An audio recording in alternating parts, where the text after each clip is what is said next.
Gusto ko pong sabihin sa abogadong yan na ako po ay marunong mag-English. Baka mas marunong pa ako sa kanya mag-English. Maraming salamat po, Mr. Chair. Dahilan sa Tagalog po ang inyong opening remarks. Hayaan po niyo ko na mag-English naman. Sapagkat mayroong isang abogado dito, ininsulto ang isang member ng Quadcom na hindi raw marunong mag-English. Gusto ko pong sabihin sa abogadong yan na ako po ay marunong mag-English.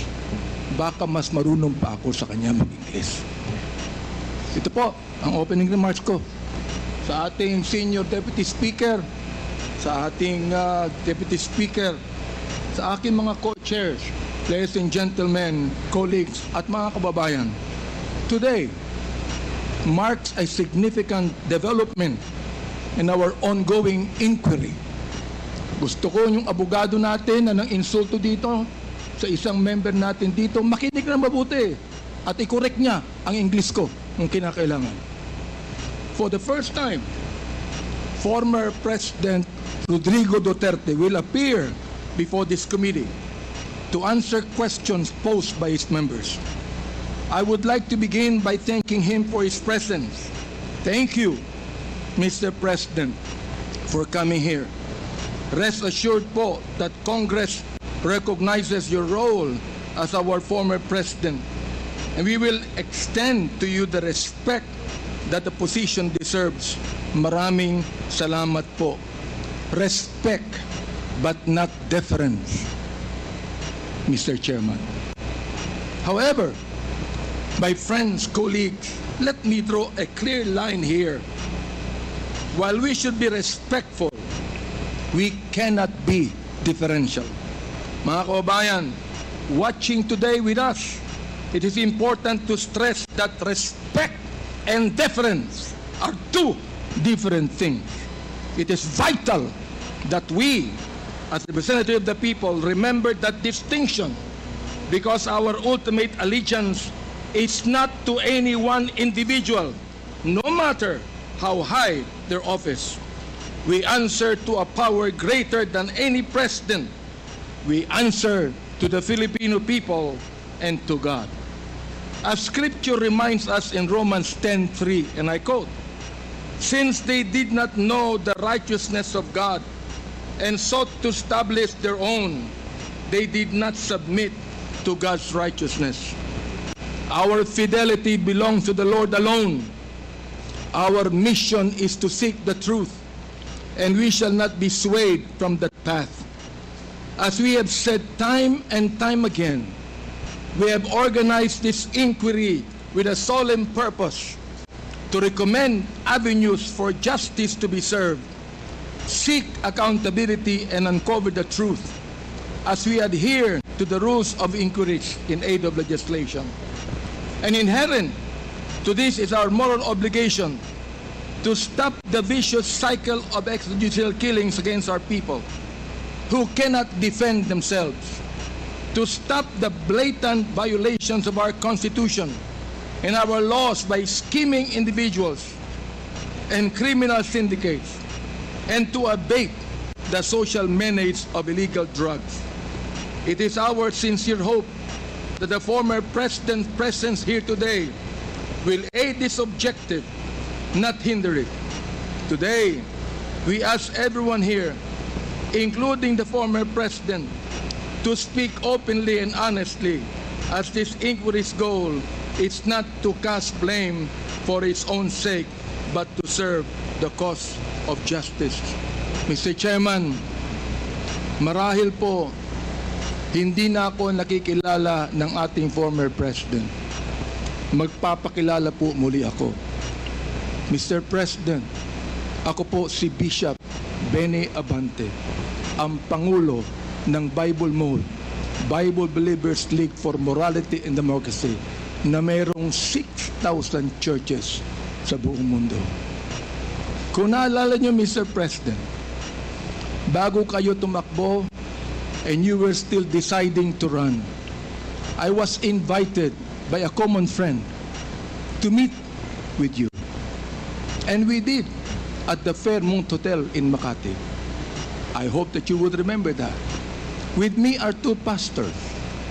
And we prayed together. I prayed for you, asking the Lord to give you the right decision to run for the presidency. I do not know you from Adam, Mr. President. But I believe in your cause. I believe in your plan. And because of this, Mr. President, I work hard to campaign for you. Many of the pastors of the Baptist community voted for you. Gusto ko pong marinig ito ng mga DDS trolls at DDS vloggers na tumitira sa amin at sinisira ang aking reputasyon. Gusto kong sabihin sa kanila, ilang boto ba ang ibinigay nyo kay former President? Ako po, Mr. President, libo-libong boto ang binigay namin sa inyo. Nagpasalamat ba kayo sa akin? Hindi. Nilapitan niyo po ba ako? Hindi.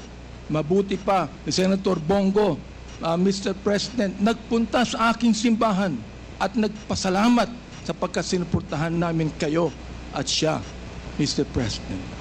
Now, gusto kong sabihin po dito sa Quadcom na ito, ako ba'y lumapit sa inyo para humingi ng pabor? Hindi po. Ako ba'y lumapit sa inyo para magrekomenda ng justice, magrekomenda ng general, magrekomenda ng cabinet secretary? Hindi po. Hindi ako nagpunta ng Malacanang nung kayo nanunungkulan sa loob ng 6 na taon. Isang beses lang. Ako po ay nagsabi kay Senator Bongo, kung maaari na makapag-usap po tayo. Pumayag po siya. At nag-usap po tayo, if you would remember that, Mr. President. Nag-usap tayo confidentially. Ano pong ginawa ko? Binuksan ko po ang Biblia. Ipinakita ko sa inyo na walang ibang tagapagligtas kundi ang Panginoong Kristo. Ipinakita ko sa inyo ang maaaring magbago ng buhay natin, walang iba kundi ang ating Panginoon. Sinabi ko sa inyo ang nakalagay sa John 3:16, for God so loved the world that He gave His only begotten Son, that whosoever believeth in Him should not perish but have everlasting life. Binantayan ko ang inyong panunungkulan. Nakita ko na maganda ang plano nyo. Nakita ko po, Mr. Chair, na ayaw ng Pangulo na itong bansang Pilipinas mahulog sa kamay ng mga drug lords at drug traffickers. Maraming salamat po sa inyo. Nagsimula kayo ng war on drugs. Kami mga kapastoran, believe po sa inyo, sa inyong ginawa. Sabi nyo, 6 months lang, kaya nyong tapusin ang war on drugs na ito. Inabot po kayo ng 6 na taon. Hanggang ngayon, meron po tayong war on drugs. Hindi po namin nakalain, Mr. President, na sa war on drugs na yan, mamamatay ang more than 30,000, Mr. President. Hindi ko akalain na more than 7,000 na mga drug pushers ang mamamatay sa kamay ng mga kapulisan at sa kamay ng mga riding in tandem. At sinabi po ng ating ibang kapulisan, at gusto kong sabihin, hindi po lahat ng kapulisan, sapagkat ang karamihan po ng ating kapulisan mga mabuting tao at nais protektahan ang bansang ito. Pero ang ilang mga pulis pumatay po. At dito nag-testify ang ilan na merong reward system na inyong itinanggi nung kayo ay nag-testify under oath doon sa Senado. Ngayon po, bilang bishop po ng Bible Mode, hindi ko akalain na kinakailangan pumatay tayo na more than 30,000 people para masugpo po ang drugs sa atin. Aba, Mr. Chair, talo pa natin ang Mexico. Sapagkat ng Mexico, nakita ko wala pang 10,000 namatay. Talo pa natin ng Colombia. Naging killing fields po ang Pilipinas nung panahon ninyo, nung kayo nanunungkulan. Naniniwala po kami na dapat hindi manatili ang drugs dito sa ating lipunan. Subalit, hindi po ako naniniwala na dapat tayong pumatay ng more than 30,000 people. Dahilan dito, pinatay si Kian Alejandro. Ano ang kasalanan niya? Pinatay ang isang 3-year-old na bata na nahagip ng stray bullet dahilan pumatay sa isang drug pusher. Pinatay ang 9-year-old na bata doon sa Caloocan, Mr. President, Mr. Chair. Ang kanyang bala ay nandun pa sa kanyang katawan nung siya'y nilibing. Subalit anong sabi ng funeral service?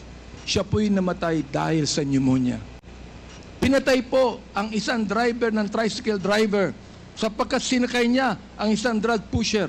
Yung drug pusher pinatay, pero yung driver ng tricycle pinatay din, Mr. President.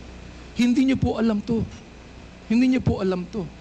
Ngayon, meron pong isa dahil sa tokhang kumatok sa isang pintuan, hinanap ang isang taong nangangalampilo na isang drug pusher.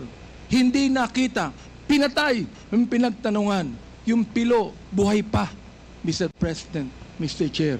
At naglalako pa, palagay ko, ng drugs ngayon. Hindi ko po maintindihan to. Hindi ko po maunawaan kung bakit ganon.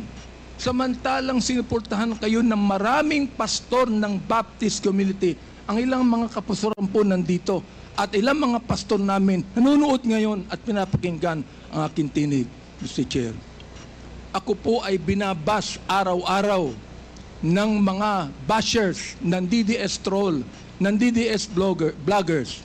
Minumura itong taong ito. Sinisira ang aking reputasyon. Minumura po ako ng katulad ng inyong pagmumura, Mr. President. Hindi ko akalain kung bakit gagawin nila yan. Ang tanong ko, ilang boto ba ang ibinigay ng mga DDS bloggers sa inyo? Gusto kong sabihin sa inyo, I can testify on this, na libu-libong boto ang nakuha nyo sa Baptist community at hindi ako humiling ng anumang pabor sa inyo, Mr. President. In fact, kung naalala nyo, Mr. President, sinabi ko kay Senator Bongo na nais kitang imbitahan sa aming selebrasyon ng National Baptist Day, Mr. President. Diendo ko lang po yung pakikipag-usap na ito ni Delga sa ating Presidente para po makapakinig po sa akin ng tama. Inimbitahan ko kayo. Nagpunta ho kayo, Mr. President. Doon po sa SMX, nakita nyo ang 7,000 na mga Baptist leaders na nakinig po sa inyo. Sa inyong speech, Mr. President. Oo. Doon po sa speech ninyo, sa harapan po ng mga bishop at ng mga pastor, nagmumura kayo. Pinagbigyan po namin kayo. Kahit na hindi maganda sa amin makarinig ng mura, pinagbigyan po namin kayo dahil kayo ang Pangulo at dapat namin kayong respeto, Mr. President. Andito ho ako, nakaupo sa harapan nyo. Nagpapasalamat sa pagkakataong ito na masabi ko ng buong katapatan sa inyo ang ginawa ng more than 6,000 na mga kapastoran ng Bible Mode para sa inyong eleksyon bilang Pangulo ng Pilipinas. Nung akin pong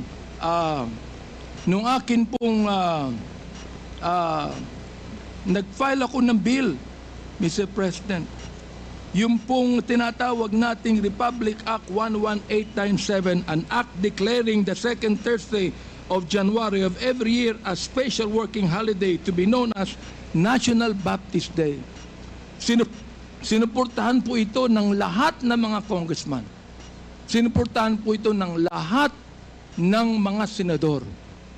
Okay. At nilagay po sa inyong opisina. Pinirmahan nyo ba ang bill na yan? Hindi po. Naging batas yan because it lapsed into law after 30 days.